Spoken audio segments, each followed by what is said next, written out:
Hello, everybody, and welcome to Discover Rising Tides, How the Outside Makes the Inside Better. I am Jean Gallagher, and I'm here with our longevity specialist, Denise Stegall. Hey, Denise. Hello, hello. And so what's our subject for today? Okay, so a couple of weeks ago on another episode, we were talking about the win. What is the win in health and wellness? And the win, of course, is an acronym. You know, I love these. That stands for Whole Foods, Inspired Choices, and Nourishing Practices. So we talked about the Whole Foods piece, which is always, always, always where I believe we need to start. So it's that nutritional integrity. But inspired choices is equally as important. You know, with this acronym, there's not one piece that is more important than the other. They really all go hand in hand. So inspired choices. Obviously, when we're talking about health and wellness, we're talking about food choices, we're talking about activity choices, things like that. But when I think of the food piece, what comes to my mind with this inspired choice concept is mindful eating. And I know we've talked about that a bit in the past, but I still feel that as we're making choices, what are we eating? When are we eating? Who are we eating with? This is all part of that mindful eating.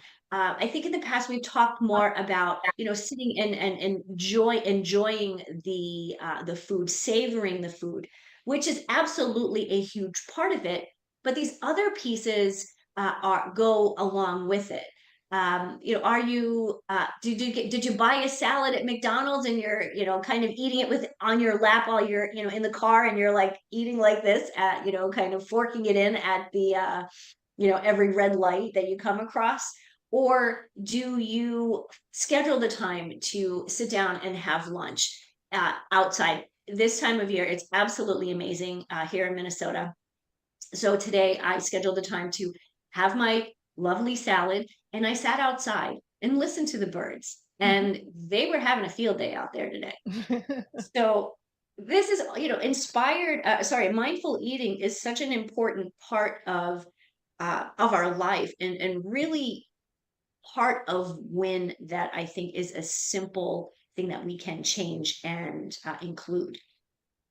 It's really important too, because if it's not just like, well, I love what you said. It's not just the food choices, but it's also where you do it and the activities. Because if you're making a concerted effort on the W, on the whole foods, but you're not taking care of the activity piece and you're not building muscle and you're not doing those things, you really are not going to be on track for that acronym win piece that we're looking for and how important that is. Or if you are or conversely, if you're making great activity choices, but you're not eating enough protein and you're not eating enough food to support the activity that you're doing, or drinking enough water with electrolytes in the heat that we've been having, you're really setting yourself backwards.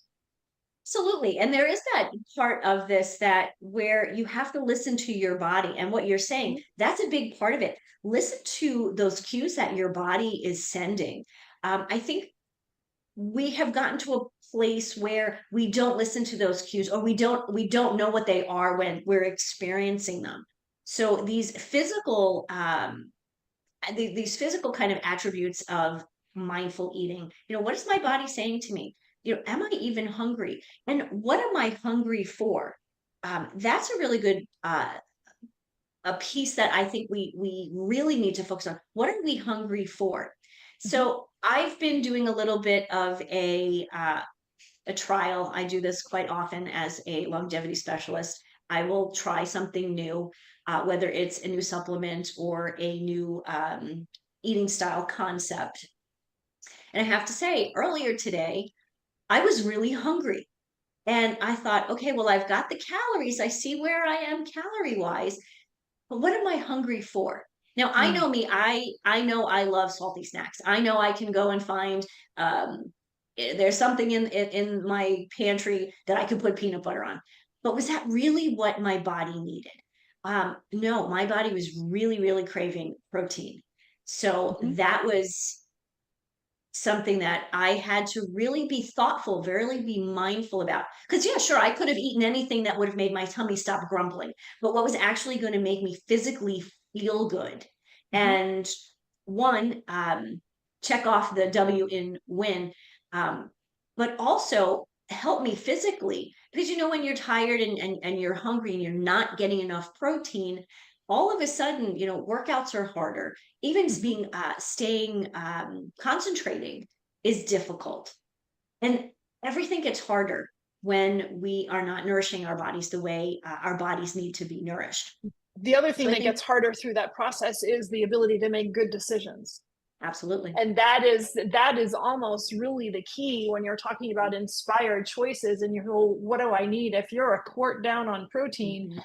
the first thing that you're going to grab is the bag of potato chips because it's Right. easier, Oh right? yeah. And that's not really what your body needed. Well, it's not Hmm. really, it isn't what your body needed. And it's harder, it takes more effort to find the protein and eat the protein and get it ready and then eat the protein than it does to grab that quick snack. Hmm. But it is, if you have Hmm. food prep and you have things that are handy and you remember that they're there, there's the other piece, then you can grab that quickly. So, and this is something that I think of as personalized nutrition. We're Mm. all we seem there's these buzzwords out in the field, the medical and wellness world. Personalized medicine. I like the thought of personalized nutrition, and that's exactly what I was talking about. What does my body need? What does your body need? I'm Mhm. 5 foot tall. I need a lot less than somebody who's 6 foot tall. Whether it's a man or a woman, I just don't need as much one calories.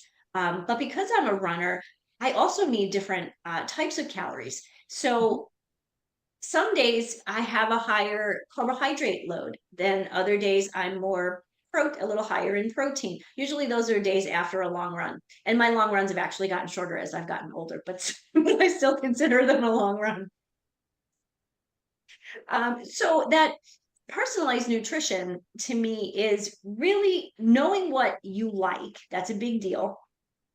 And going for what works for you. Again, like you Mhm. said, not just the taste, because the chips, yeah, I love chips too. Anything salty, I'm in for.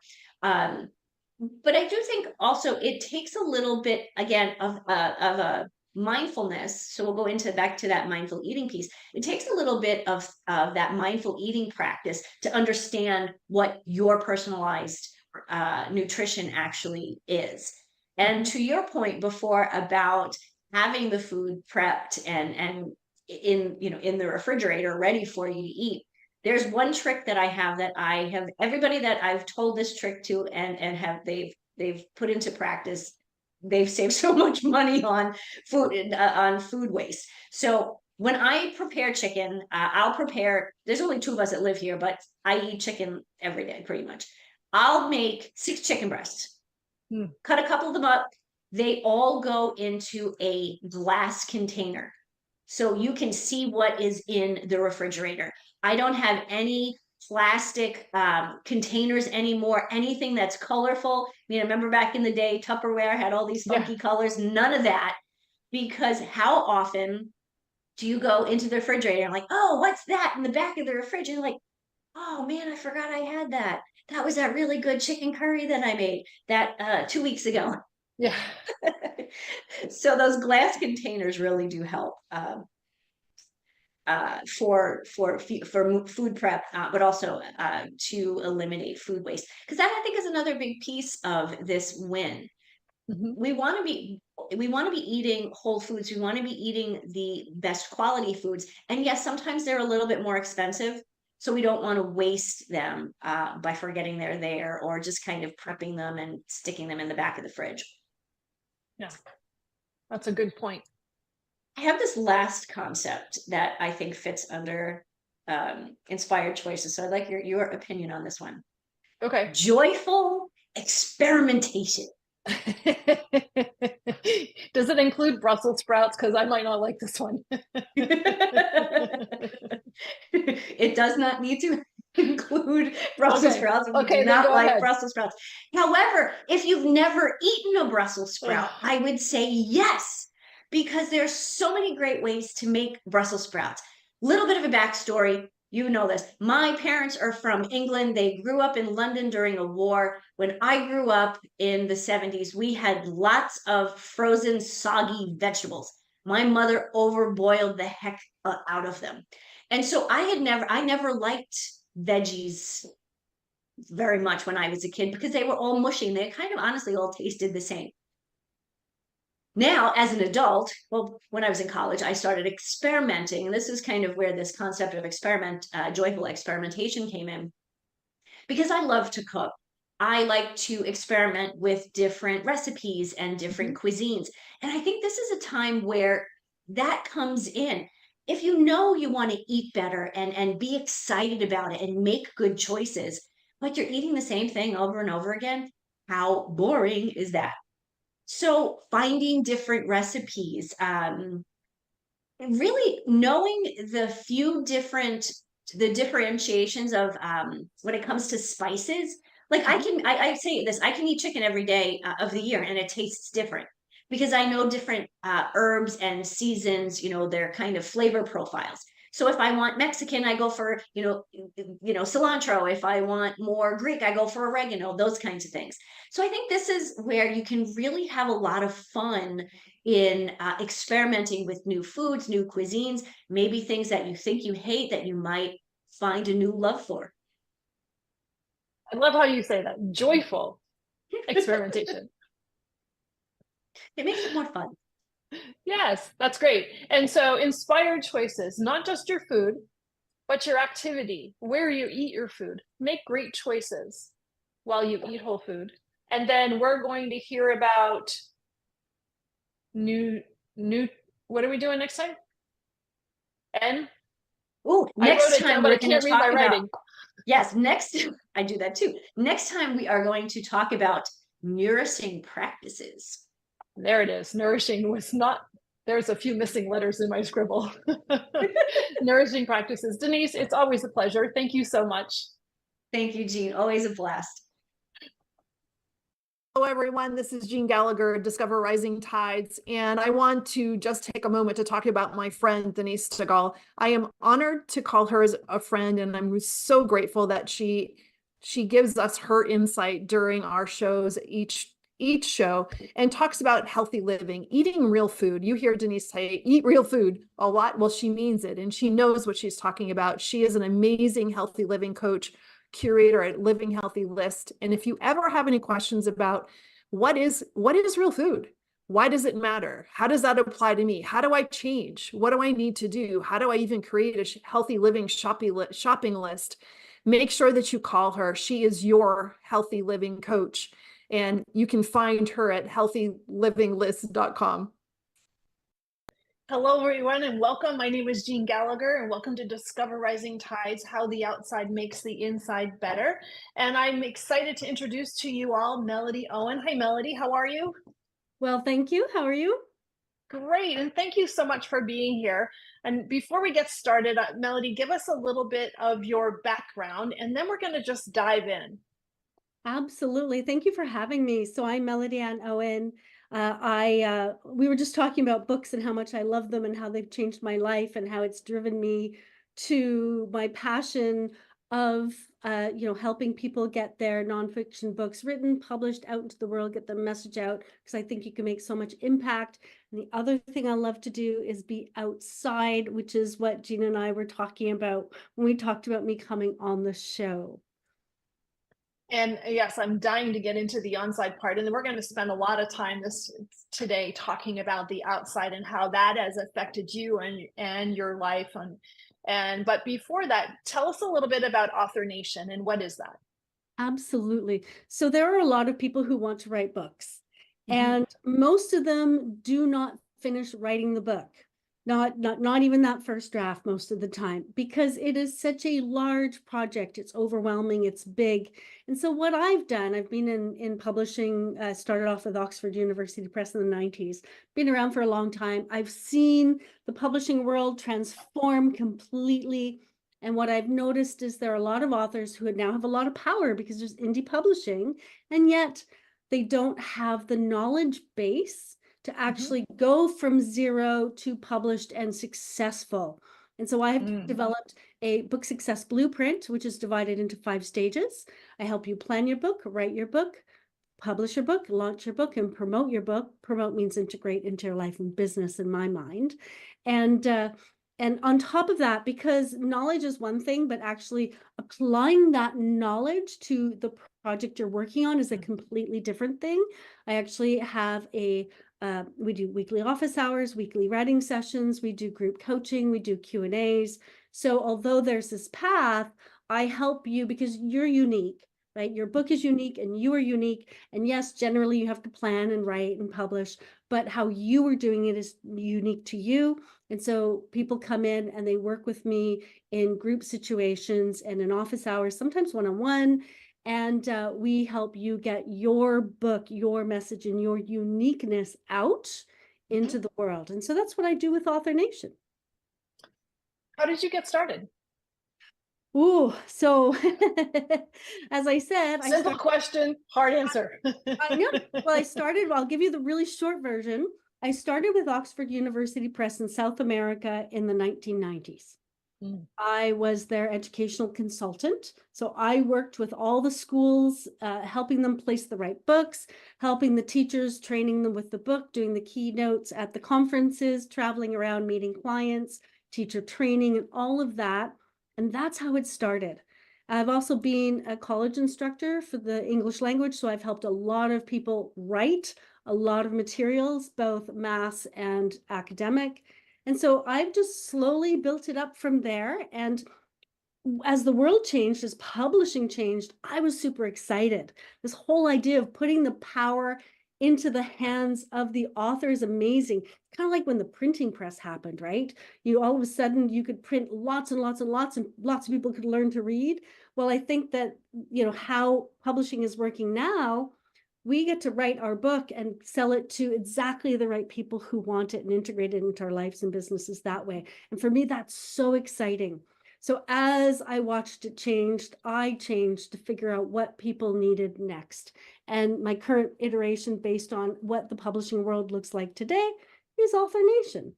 And it's changed so much with, well, the invention of the internet, but even more specifically, people have seemed to move from, I have a hard time with this one, move from the libraries or the bookstores to the online sales. Right. And mostly that big behemoth that we all buy from and we wish we didn't, but we still do it. Or maybe that's just my feelings, but you've noticed all of that change so much when you're talking about authors being able to get their books directly to the right people that they're meant to. Has that actually become easier with the internet and Amazon and all of that? Yes, authors can now sell their books directly from their websites if they wish. And they can also sell them on larger platforms if they wish. In fact, they can do both. They can publish their own ebooks. Getting a physical book published used to be a crazy difficult thing, but now you can do print on demand. And an ebook, you can easily sell an ebook from your website that can go on any platform. And recently, audiobooks. So everyone consumes books in the way that makes sense to them. And audiobooks have become really important in today's world because we like to multitask. We want to listen to a book while we're washing dishes, while we're driving, while we're, doing whatever else we're doing. And so listening to books has become huge in recent years because we're all wanting to listen while we're doing something else. And so that's been the biggest growth in books in the past few years. When would somebody decide that it's time to talk to you to help them with their project? Are there steps that they need to do before they call on you, or? No, if you think you want to write a book, call me and I will just sit down with you for half an hour and we'll figure out, do you really want to write a book? So some people come to me and they say, I'm just starting a business. I've just quit my job. I have no money and I want to write a book and I want that to launch my business. And it's like, well, maybe you should go find a few clients first and, figure out, let's make sure you've got your messaging down. And so just come straight to me for half an hour. One of the biggest mistakes authors make when they don't come to somebody before they start writing and publishing the book is that they don't write the right book. I know that sounds a little odd, but Ooh, it what actually, does that mean? yeah, so it really matters what book you're going to publish. So we often think, okay, I have a message. I'm going to just sit down and I'm going to write the book and I'm going to put it out in the world.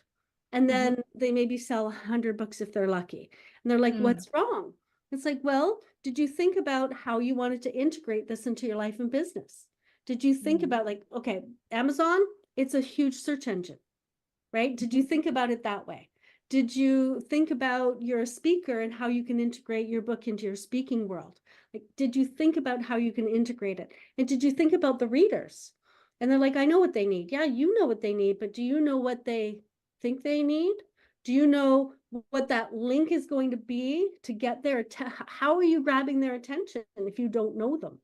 You know, in order to get someone to continue to turn pages, and I mean, how many books have you stopped at, you know, about 30% or 10 pages or whatnot?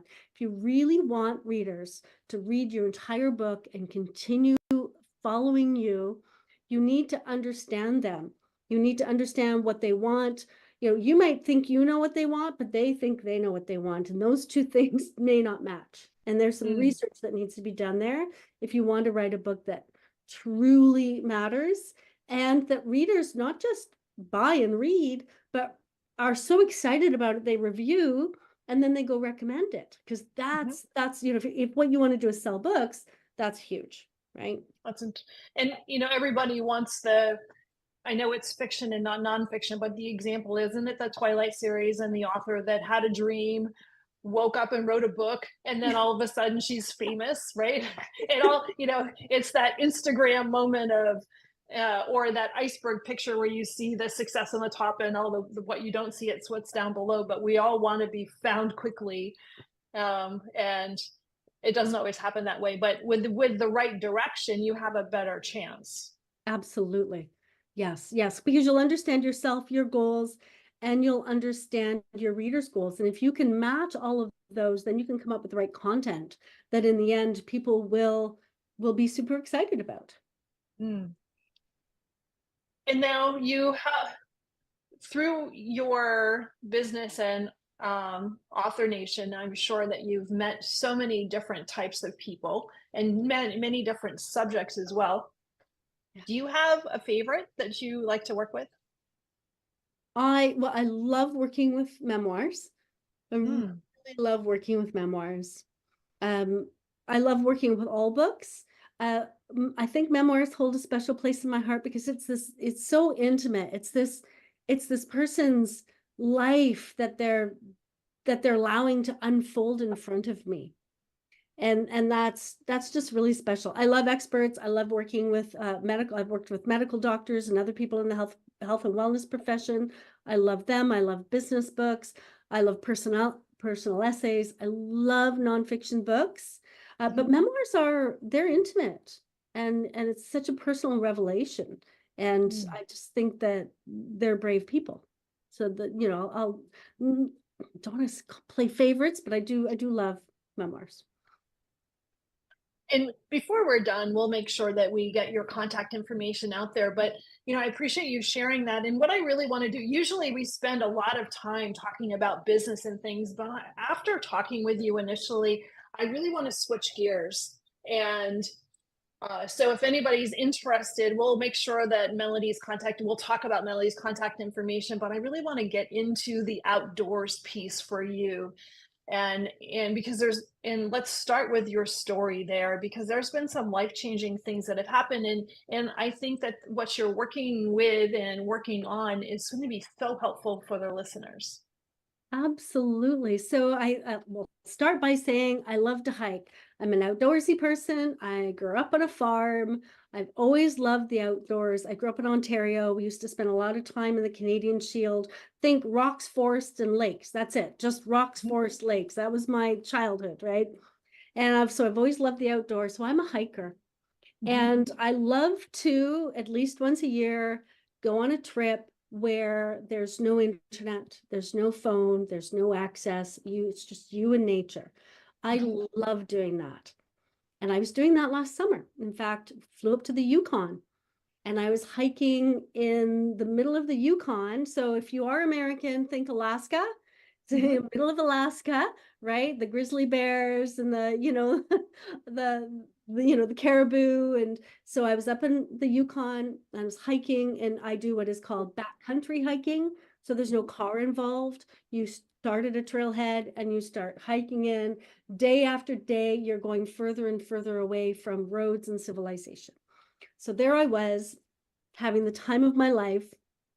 Got up one day and we had to hike over this pass. So it was, kind of straight, it felt straight up and straight down. And it was, that was going to be the hardest part of the day. And so I made it to the top, and we were standing at the top, and we were like, this is wonderful. And it started hailing. So I thought I was going to sit up there in the sunshine and have lunch. But of course, we're in the Yukon and the weather can change in an instant. So we started heading down the other side and off toward the campsite, and finally came over this crest, and I saw the campsite. Okay, you'll laugh. I saw the outhouse. There's the outhouse, right? That's what you can see, because the tent pads Those are important. right. But that's what stands out in a Right. campsite, is the outhouse. And I'm like, there's the outhouse. We're so close. And I was crossing a boulder field. So think, boulders the size of the desk you're in front of. And I was crossing a boulder field, and I had my 40-pound backpack on, and I slipped. I fell into the boulder field. My right foot got caught between two boulders, and the rest of me and my backpack fell. And as we fell, my body turned. So my foot was caught, my body turned. I won't get graphic, but I broke my leg quite badly. And so I pulled myself out, and I pulled myself back up on the big boulder, and I laid down on my side so that my legs and feet were together. And I said to my hiking partner, I said, I've broken my leg. I'm sure I didn't quite say it that politely, but I said something like, so I broke my leg, and call rescue. So we have a satellite phone, we have emergency blanket, we have extra water, we have water tablets, we have painkillers, we have what you need, right? But can we just stop there for a second? Sure. Because I think that that's really important. And a lot of people that hike are familiar with the 10 essentials, the things you're supposed to bring with you. But I think it's important to just stop for a second in the story to say how important that is, because you never know when something's going to happen. And what I've noticed in my hiking career, if you will, or whatever that happens to be, is that people that hike more often respect the fact that they're hiking, they should bring more things. Yes. And whether that hiking list is the 10 essentials, I like to toss in the extra on, which is a splint. But there's the important things to be taking with you to make sure not only that you take care of yourself, but also the idea is you come across somebody else and you have material and things to offer assistance to somebody else that you might find that's injured on the trail, and how important that is. And that happened with us, because we had a satellite phone, but there happened to be a man near us who had a satellite phone that was directly to his daughter, who was an employee of Yukon Parks. So he called her instead, which means they cut off hours and hours and hours of rescue. So the helicopter was there in 5 hours, which is That's unusual. nothing in the Yukon, right? Which is nothing in the Yukon. And here's the thing, in talking about essentials and making sure you have enough and more than enough. So I was wrapped up we both had emergency blankets. I was wrapped up in all the blankets. We'd put stuff under me because I was on a boulder, right? So they put stuff under me. So the other gentleman stayed. So they wrapped me up. They gave me the painkillers. And then when the helicopter came, flew right over us, didn't see us. Because we're just this speck in this huge, vast land. And they flew right over us. And then they came back and they flew right over us again. And sunset was coming. And in the Yukon, if sunset comes, that helicopter's leaving, and I'm spending the night there. So I said to my hiking partner, I said, take one of our emergency blankets and wave it around. And that's what he did. And that's what the helicopter saw. They came, they got up, and they evacuated me. And I went into surgery, and I've had a recovery, which has been really hard because I want to be active. And that was last August, and here we are in July. So how many months is that? And I still can't run. So Yeah, it's difficult. And before we go further, I just also want to make a point here because you mentioned 5 hours in the Yukon. And even if you're in the United States and if you're in New England and hiking in the White Mountains, or you're in California and you're hiking in the Sierras, the rescue is not a fast thing. no. Because when you hit that SOS button, that is going to initiate that process. But what happens is whoever the whether it's search and rescue or fish and game or whomever is the governing body of the rescue process, they're calling in volunteers, they're gathering information, they're gathering your location and also equipment, and making a plan in order to rescue you, whether that's hiking in or helicopter rescue. And being able to be 5 hours seems like an incredibly long amount of time, but honestly, it's not at all. It's not unusual for it to be twice that length. And you have to be, like you mentioned, you really have to be ready to spend the night to wait for an extraction the next day if necessary. And that was it. We needed to know what to do if I had to spend the night, right? With a fracture that meant surgery. Like I have utensils now, and it sounds like knives and forks. It's not what I mean. I have hardware in my legs. So I mean, I could not walk at all. So we would have to figure out how I was going to spend the night. And we were prepared for that, luckily. And double lucky I didn't have to do it, because I would have enjoyed that. Well, yeah, if you weren't prepared, you might have had to. There's always that chance. And so one of the things that we're going to focus on in just how traumatic that whole process is. Oh, yes. That is that itself, but also the healing process. So in this is the part that I think that people are going to find, I hope that people will find helpful. And it's interesting as we were talking, because as I mentioned, I had my hip replaced back in March, which was a voluntary activity versus the involuntary activity that you went through. But the care of your body, or the strength of your body going into a traumatic event like that, has a lot of effect on the results, but mentally and how difficult it is. So let's talk about that, the healing process, and having to be, when you're an active person, having to be okay with not being active to the level that you expect yourself to be active at. I struggle with this one still, but yeah. So let's talk a little bit about that. So now you've been extracted, you've had surgery, multiple or one? One surgery, it only took one surgery, luckily. So I was extracted, surgery, and then sent home. So yeah, now I'm home. I live in Vancouver, British Columbia, Canada. I'm home. And I'm on so much medication, I can do nothing. I'm a business owner. This is not a good thing, right? It's not a good thing for me mentally, financially, physically.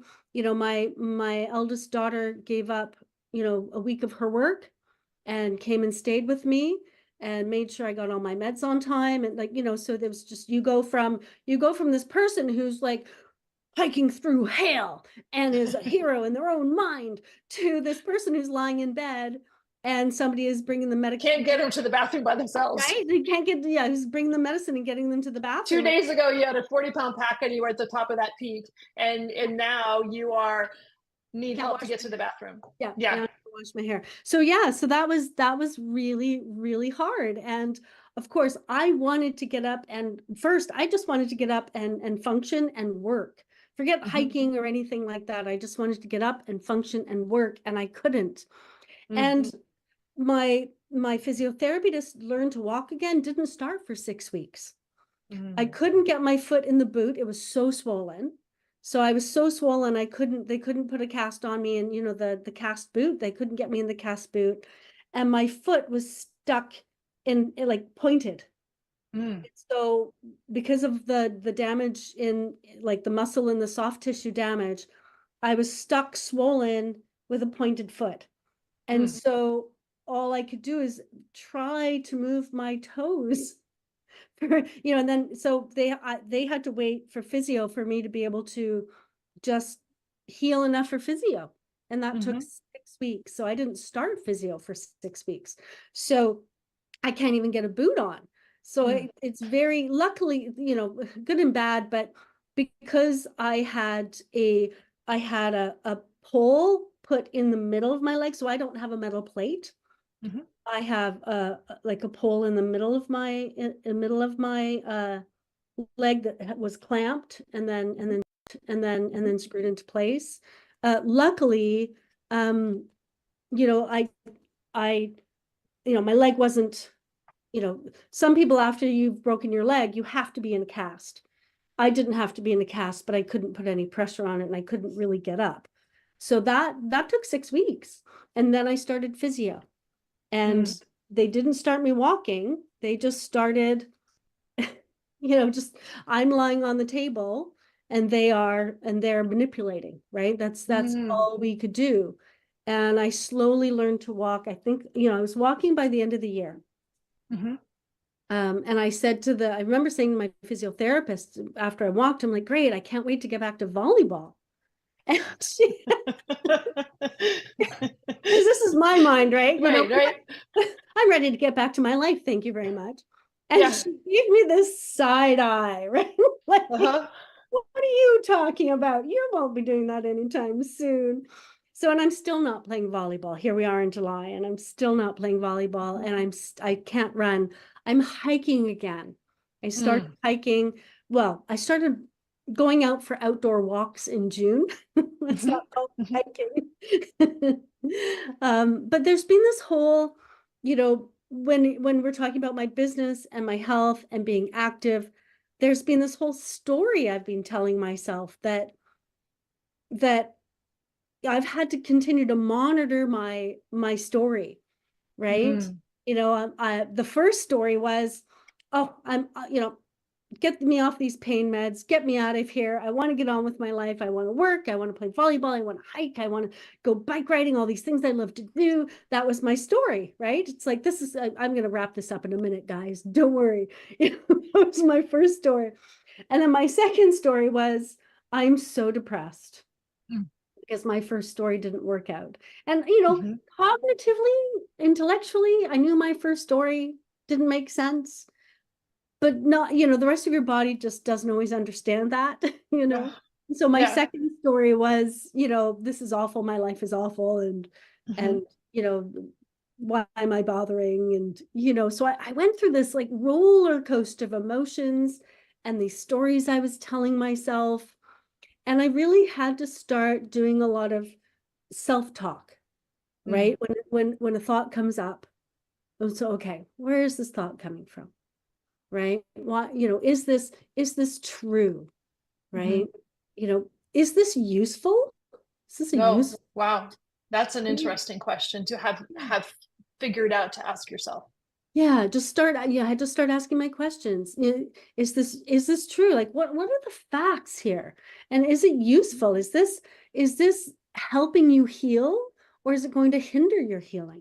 And so I had to start questioning it and then reframing the story and getting to the place where, so because at first I was like, I will walk by December 31st and I will hike by June and I will play volleyball by July. And, I had all these things laid out. So eventually I had to change those grand plans into, what am I doing today? What can I do today that will help my tomorrow self, my future self? Right. I can appreciate that as well, because after surgery, I'm like, well, my expectations are to do all of those things. And when I've set expectations for myself and you don't fulfill them, and your doctors are telling you, you're doing a great job, you're so far ahead. Well, no, I'm not, because I've only done this. Well, what you don't realize is that your expectations are really, number one, far from accurate. Yes. But, because if you ask the doctor what your expectations are, they would be far below what you might be attaining. Yes. or far below, where you're way below what you're thinking you should be able to do. Yes. And one doctor, when I asked, he said, about 4 months. But what he meant is I could walk again in 4 months. But of course, I heard 4 months and 4 months. It 4 was months volleyball. 4 months, everything. But Yeah. the reality is it's 12 to 18 months for recovery, Yeah. right? And that took a while for me to accept that as my reality. Yeah, what's interesting for me is, so my surgery was in March and this is the end of July, and I can't run. Number one, I hate running. I abhor running. But the fact that I can't run is really pissing me off a lot. Yes. So like, well, somebody says, well, why do you want to run? You don't want to run. Like, what if I have to run across the street? Okay, I'm not going to go run a 5K or a whatever, but I want to be. It's one of those in my brain. It's one of those milestones that says I'm okay. I can hike, but not huge elevations, Yes. but I can, but not to the expectation that I would want to. And it's interesting that I love what you are saying, because is it useful? Is what you're expecting or thinking, is it really useful? And the answer is, it's great to have a goal, but feeling that you're behind is definitely not useful, because you are where your body is. And not because you were laying around afterwards. You've been working at it. Yes, exactly. I remember one doctor appointment. I said, I'm going to start hiking again. He kind of looked up at me. He says, well, you're doing really, really well then. And I had to stop and think, oh, should I be hiking? Right? Like, Right. you know? I might have snuck on a little trail and asked for forgiveness later. Oh, by the way, yes, I did. I did a couple of miles, but the ground was uneven. Yes, But it exactly. wasn't really steep. Yeah. And they've done studies that people who do 2 hours of, it doesn't have to be highly vigorous, but some kind of cardio a week, their brain function is much better. Right. And so for me, physical activity, being an outdoor person isn't just, it's not tied to looking good. For me, it's tied to function. So and being outdoors is actually tied to mental wellness. So whenever I go out for a hike, right, those times when I'm, before the accident in Yukon, you got to sit with yourself, right? You get to sit with yourself. There's no other noise going on around you. So there's, for me, being an outdoor person, working on the outside, outside in, is that peace, the mental wellness, the physical fitness, the brain health. Those are all really important. I think a lot of people, and I don't know if you want to get into this too much, but I think a lot of people think about fit as in, I look good in that dress. And looking good in a dress is nice, but looking good in the dress isn't what is going to keep you functional and fit, for a long time, right? So I think for me, it's more about function. And that's something my doctor asked, like, what's important to you? And I said, I want to function. I want to carry my groceries to the kitchen. I want to hike to the top of the mountain and see those fabulous views. I want to be able to be safe in nature so that I can go out there and be with myself and get the peace and the I don't know how to explain what happens in nature. Well, it's this moment with yourself that puts everything back together after. Quiet. Yeah, just, the world moves quickly and it's really good just to get out. And so for me, being outside is it's it's like my church in a sense, right? Very much so. And when I was hiking on Sunday, there were two people, an older gentleman, and I saw him twice, and another person, and they're hiking, and their radio is on, and they're playing music, which is annoying for anybody that's hiking and listening to somebody else's music, but that's a whole nother thing. But they were doing that, and when I saw the I really had to work hard to keep my mouth shut because it's none of my business what they do. But Yeah. what I wanted to say to this gentleman was, you can't hear the birds Yes. by doing that. Do you Yes. realize what you're missing? Not only that, but you can't hear that bear that might be in the woods beside you. But other than that part, you can't hear the birds.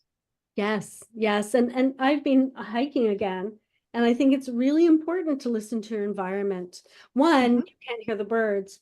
And two, I was hiking with a friend recently, and he went down this gully to take a photograph, and I couldn't get down and up yet. And so I sat at the top, and I was just sitting there, and I wasn't really paying much attention. But then all of a sudden, all the birds stopped singing. And I Oh. noticed that all the birds stopped singing. And Mm. even though I wasn't necessarily listening to them, my brain went, hey, what's changed? Mhm. And then a couple of them started doing that trill, like, brr, like something's wrong.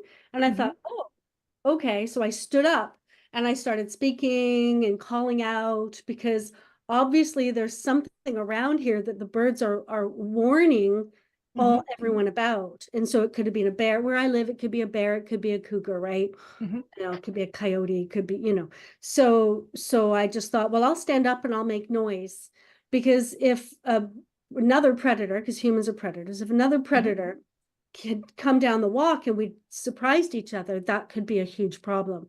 But if I stood up and I sing or yell or speak up, then that predator will know that this predator is there and will go in another direction. And so actually, if you're going to be out back, not just for the sake of the birds, but, you know, listening to the birds, but just, you know, don't listen to music. Yeah. Yeah, my most uncomfortable encounter was the mountain lion that I could hear that was really not nearby. And that was, that was a little whew, Yeah. freakish. But Yeah. yes, but I could hear him or Yeah. her. And the people there was a couple of people on horses in front of a ways in front of me, and they yelled back to make sure I was okay. So I could hear them. I could hear the cat. And so it is. And this mental piece in being outside is so important. And one of the things that I struggle with is doing more than I'm supposed to, because my expectations are. So this past, actually 2 weeks ago, I integrated another activity that I haven't done since surgery. And I am not doing it this week because my shoulder said, that was a lot. Yeah.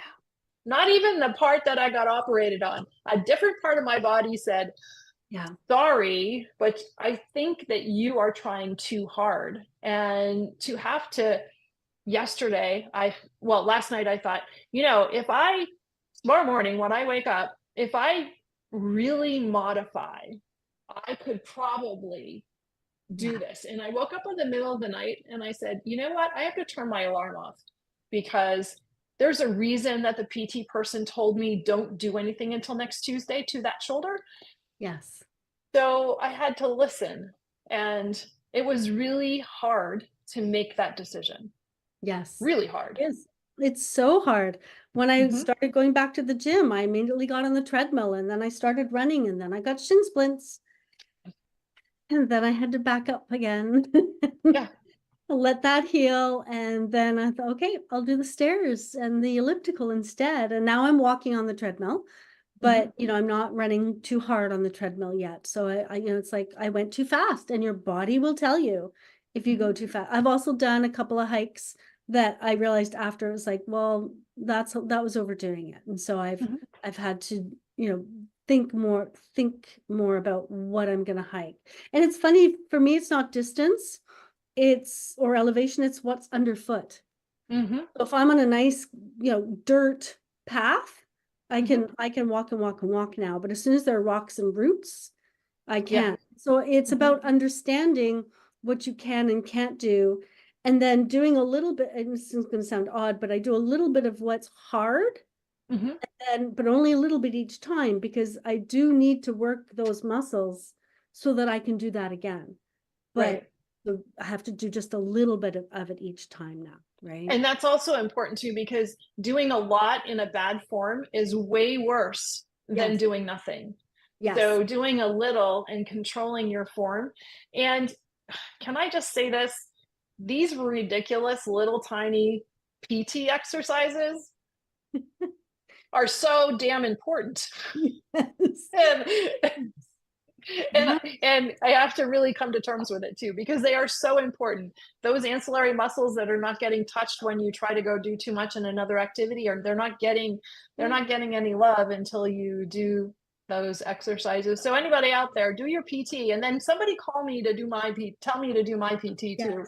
Yeah, but I understand how it's difficult to do your PT, right? I remember, once I could just go to the physiotherapist, and the first time she gave me 2 exercises, and then she added another 2 and another 2, and at one point I went in and I said, "You never take an exercise away, do you?" I was up to like 2 or 3 hours a day of physical therapy at home. And I said, "Can we go over my exercise? There's got to be something I can take away, right?" Yeah. So my theory is PTs never ever take an exercise away. They only ever add more exercises to your routine. And that's hard, it's hard It to is. spend 2 hours at home working on physical therapy, right? It is, and it's important, but it is hard. I didn't do mine this morning. I'm feeling really guilty. I think that's why I brought it up. No. Is that useful? So, Feeling guilty? thank you. Sometimes I don't know, maybe I'll do it. Yeah, and I'm not saying there's an answer. It's such an interesting question. I'm going to have to start asking myself that. Is it useful? Is your guilt useful at this moment? Mm-hmm. Right? Yeah. Thank you. Yeah. And so what's the progression for you? What does it look like going forward? Yeah. So I went from not walking to walking, and now I'm back at the gym, and I've slowly started hiking.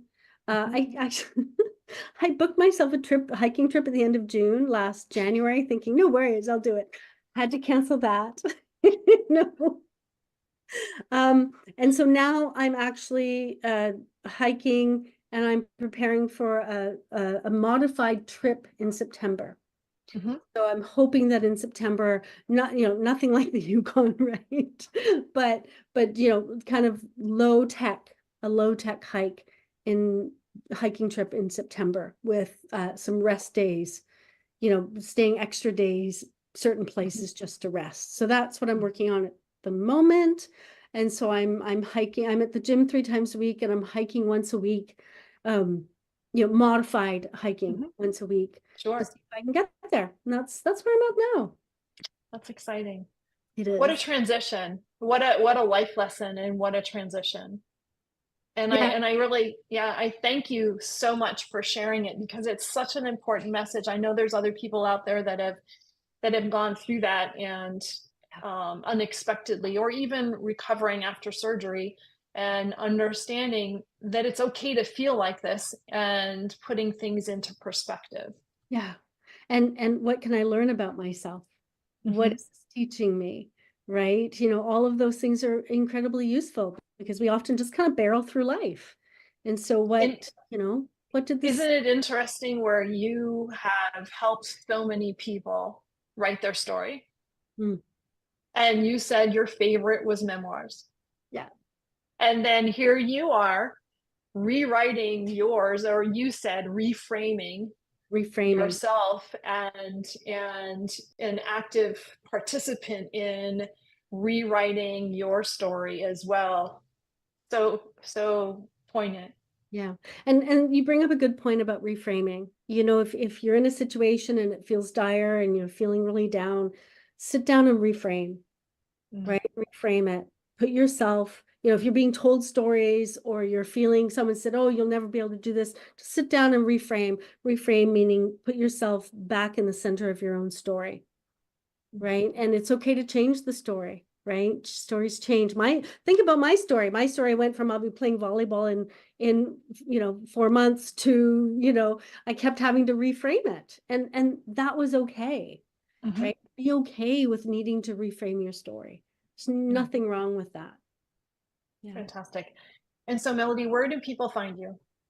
Oh, absolutely. You can find me at, well, you know what I'll tell you, authornation.online. So what you will find there are free resources. Whatever stage you happen to be in at the moment, you will find some free resources there for you. Whatever stage of the book writing process, not hiking or broken leg, the book writing process, you will find a resource for you there. Thank you. I wish we were closer. Yeah, we could hike. Oh, Melody, thank you so much for your time today. It's been an absolute pleasure talking with you. Thank you so much. Thank you so much for listening today. Today's show is sponsored by Seaside Solutions, my financial services company. As a business owner, it's easy to be pulled in many different directions, and often taking care of yourself plummets to the bottom of the list. For me, I find myself outside to reground. My time outdoors helps me manage my day more effectively and be more present for my clients. Through this, Discover Rising Tides was born. At Seaside Solutions, we truly believe that education is the foundation of financial wellness. Our primary focus is to provide guidance that is designed to help you achieve your long-term financial goals and visions. Working with a plan allows space for doing more things that you love, like being outside to make the inside better. If I can help you create or realign your plan, or if you would like to be added to my weekly newsletter, please let me know. This week's topic was 5 ways to set more achievable goals. Your referral means the big, beautiful world to me, and if I can help, please let me know. And thank you so much for listening, and see you next time.